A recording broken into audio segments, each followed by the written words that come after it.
presents the morning beauty of my birthplace and Bohol. Guys, sangsulo ka masang buong mundo. Good morning, good afternoon, good evening.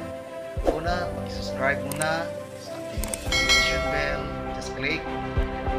Guys, sa karagdagang informasyon, ang location po natin ay isang barangay dito po sa lalawigan ng Bohol, sa bayan ng Seravallunes. Guys, ang barangay na ito ay tinatawag na Barangay Matinaw, isa sa 22 na barangay ng Seravallunes. Matinaw means in English clear.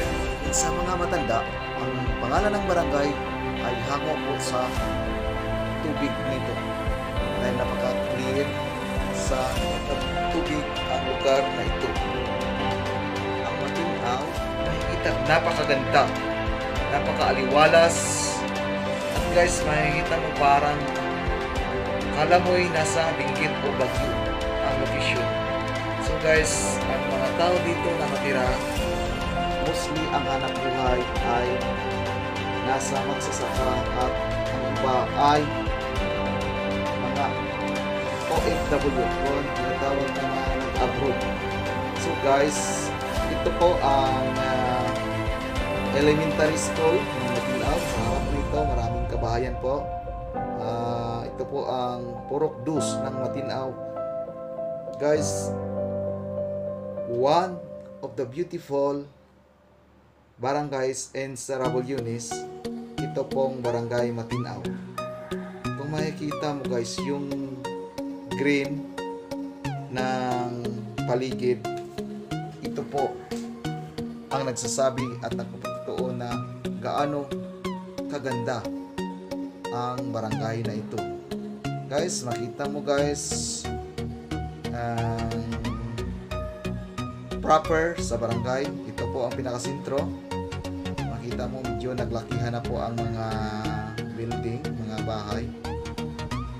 Dahil po ito ang sentro. Makikita mo guys, ito ang National Highway from Seravallunes going to Agna. So guys, so far malinis ang daan natin. Wala gaanong traffic. Meron man, pero paminsan-minsan lang ang dumadaan ng mga bus dahil una, pandemic ngayon, na pangalawa, dahil maaga pa, wala ganong napadaan. Guys, dito po tayo sa bahagi ng bahay ng ADB family. Dito po ako nakaposisyon. Guys, at ito po ang lipat po ako dito.